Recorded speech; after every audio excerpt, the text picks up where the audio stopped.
নতুনভাবে আলুর পেঁয়াজু খেয়েছেন কখনো? না খেয়ে থাকলে একবার খেয়ে দেখবেন। আলু দিয়ে পেঁয়াজুগুলা খুব ভালো লাগে খেতে, বানাইতে খুবই কম সময় লাগে। এখানে একটা আলু কেটে নিলাম, একটা পেঁয়াজ দিলাম, কিছুটা কাঁচামরিচ দিয়ে দিয়েছি, একটা ডিম দিলাম। সবগুলা ভালো করে মেখে নিব, সাথে একটু আটা দিয়ে আলুর পেঁয়াজগুলো ভেজে নিব। খুবই তাড়াতাড়ি করে ভেজে নেওয়া যায়। হ্যালো এভরিওয়ান, আসসালামু আলাইকুম। আমার নতুন আরেকটা ভিডিওতে তোমাদের সবাইকে জানাচ্ছি স্বাগতম। কেমন আছো তোমরা সবাই? আশা করি সবাই ভালো আছো, সুস্থ আছো। আসলে আমরা যখন যে অবস্থায় থাকি না কেন, আল্লাহ পাকের শুকরিয়া আদায় করতে হবে। আল্লাহ পাক আমাদেরকে যখন যে অবস্থায় রাখে, আল্লাহ পাকের খুশি যে আমরা ভালো আছি, ওই অবস্থাতে শুকরিয়া। আলুর সাথে আমি একটা ম্যাগি মশলা দিয়ে দিলাম, কিছুটা আটা দিয়ে আলুটারে ভালো করে মেখে নিলাম। পানিটা না দিলেও চলবে, ডিমের যে ইয়াটা আছে ওটা থেকে আলুটা ভালো করে মাখানো হয়ে যায়। যদি একটু শক্ত হয়ে যায় সামান্য করে পানি দিতে পারেন। খুবই সুন্দর একটা পেঁয়াজু বানিয়ে নেওয়া যায়। আর এই যে সন্ধ্যায় চা বানিয়ে নিলাম। আসলে সন্ধ্যা আমার এই চাটা খেতে হয়, চা না খেলে ভালো লাগে না। আর এই যে তাওয়ার মধ্যে পরিমাণ মতো তেল দিয়ে দিলাম। এই পেঁয়াজুগুলো ভাজতে তেমন একটা তেল লাগে না, খুবই কম তেলে ভাজা হয়ে যায়। আর এই যে একটা চামচ দিয়ে আমি পেঁয়াজগুলো দিয়ে দিব এভাবে করে। ডাল বেটে ঝামেলা না করে এভাবে আলু দিয়ে পেঁয়াজু বানিয়ে দেখতে পারেন। আমরা বেশিরভাগই এখন সহজ কাজ খুঁজি। বিকেলবেলা চায়ের সাথে এই আলুর পেঁয়াজু খুবই ভালো লাগবে খেতে। আর এই যে আমার পেঁয়াজুগুলো ভাজা হয়ে গেছে, এবার নামিয়ে নিব। খুবই লাল লাল করে ভেজে নিব, ভিতরে যেন ভালো করে হয়ে আসে। আর চুলার আঁচটা একদম খুবই কম আঁচে রেখেছি। চুলার আঁচটা খুবই কম আঁচে রেখে ভাজতে হবে, তা না হলে উপরে লাল হয়ে যাবে, ভিতরে হবে না। খেতে তখন কিন্তু একদম ভালো লাগবে না। চুলার আঁচটা কমে রেখে একদম লাল লাল করে আলুর পেঁয়াজুগুলা বানিয়ে নিলাম। কেমন হয়েছে সবাই কমেন্টে জানাবেন। আর কেউ কি কখনো খেয়েছেন আলু দিয়ে পেঁয়াজু? না খেয়ে থাকলে একবার খেয়ে দেখতে পারেন, খুবই ভালো লাগবে। আলু দিয়ে পেঁয়াজু বিকেলবেলা চায়ের সাথে অনেক ভালো একটা খাবার। আর এই যে এখানে শাক নিয়ে আসা হয়েছে, আর মুরগি তো থাকবে সব কিছুর সাথে। কারণ আমার 2 ছেলে মেয়ে, ওরা অন্য কিছুই খেতে ওদের ভালো লাগে না, মুরগি ওদের লাগবে। তাই মুরগি তো বাজারের সাথে থাকবে সব সময়। তবে আমি যত মুরগিটা খাই না, এই কারণে আমার জন্য অন্য কিছু রান্না করিনি আমি। এখানে শাকটা আমি ভালো করে ধুয়ে নিলাম।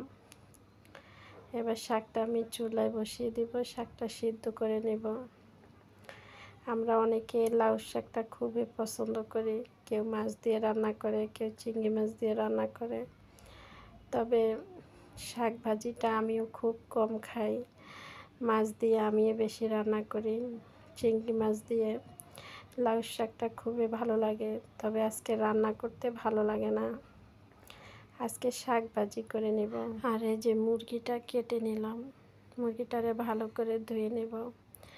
তবে সবগুলা মুরগি তো রান্না করব না, শুধু 2 ছেলে মেয়ে খাবে মুরগি, ওদের জন্য খুবই কম করে রান্না করে নেব। আসলে আমাদের যতই কষ্ট হোক না কেন, রান্না তো করতে হবে। আমরা যতই অসুস্থ থাকি, যেভাবে থাকি না কেন, সবার জন্য রান্না করতে হবে। আর যাদের ছেলে মেয়ে ছোট, তাদের তো আরও বেশি কষ্ট হয়।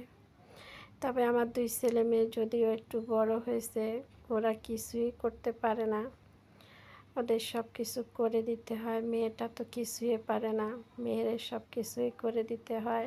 মুরগিটা ভালো করে ধুয়ে নিলাম, এবার পানি ঝরতে দিয়ে দেব। আর লাউ শাকটা সিদ্ধ হয়ে গেছে, এভাবে সবুজ রেখে লাউ শাকটা ভাজি করে নিলে খেতে কিন্তু ভালো লাগে। আর চিংড়ি মাছ দিয়ে রান্না করলে তো আরও বেশি ভালো লাগে। আমার মতে কে কে লাউ শাক পছন্দ করেন কমেন্টে জানাইতে পারেন।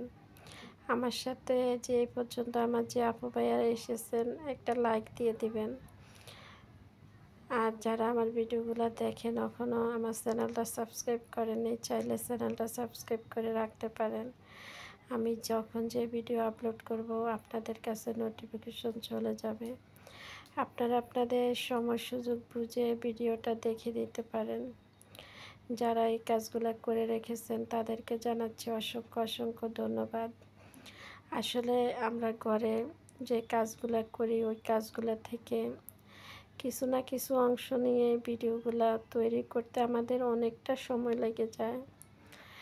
ভিডিওগুলো তৈরি করা পিছনে অনেক সময় অনেক কষ্ট দিয়ে ভিডিওগুলো তৈরি হয়, এভাবে হয় না কখনো।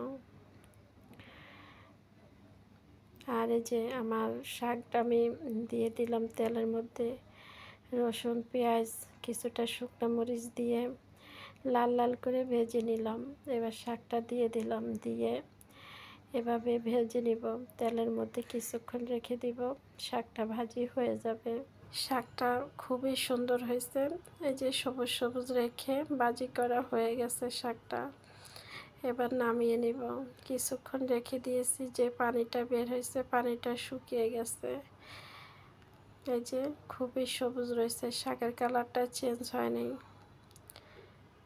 এরকম করে এবার নামিয়ে নেব শাকটা।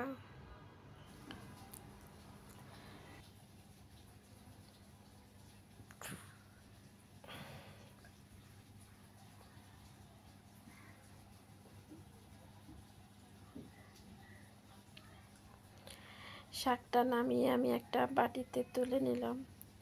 ওই কড়াইটা ভিতরে ধুয়ে আবারও চুলায় বসিয়ে আমি মশলাগুলো কষিয়ে নেব। আসলে আমরা যারা এক হাতে কাজ করি তারা অনেক কাজ কমানোর জন্য এই কাজগুলো করে থাকি। আমার মতো কে কে করেন কমেন্টে জানাবেন। আমি করি যে একই কড়াইতে বারে বারে রান্না করে নিই, কারণ ধোয়ার ভয়ে সময় বাঁচানো, কাজ কমানো বলতে পারেন। আর মশলাগুলো ভালো করে কষিয়ে নিলাম। কষানো হয়ে গেলে আমি আগে থেকে মুরগিটা ভেজে নিয়েছি, মুরগিটা দিয়ে দিলাম। এবার মুরগিটা মশলার মধ্যে ভালো করে কষিয়ে নেব। খুবই অল্প করে পানি দিয়ে ঢাকনা দিয়ে ঢেকে রেখে দিব। আজকে আলু দিব না, এভাবে রান্না করে নেব। আসলে যখন রান্না করতে ভালো লাগে না তখন এভাবে চলে। আর এই যে মুরগি রান্না শাক ভাজি হয়ে গেছে। এই ছিল আজকে দুপুরের খাবার। তবে আমি যত মুরগি খাই না, আমি একটা ডিম ভাজি নিই তাহলে আমার হয়ে যায়। আজকের মতো এখানে বিদায় নিলাম। সবাই ভালো থাকেন, সুস্থ থাকেন। সবাই সবার জন্য দোয়া করবেন। আসলে আমরা সবাই সবার জন্য দোয়া করতে পারি, সেটা দূরের থেকেও হোক না কেন, আল্লাহ পাকে আমাদের দোয়াটাই কবুল করে নেয়। ভালো থাকেন সবাই। আল্লাহ হাফেজ। আসসালামু আলাইকুম।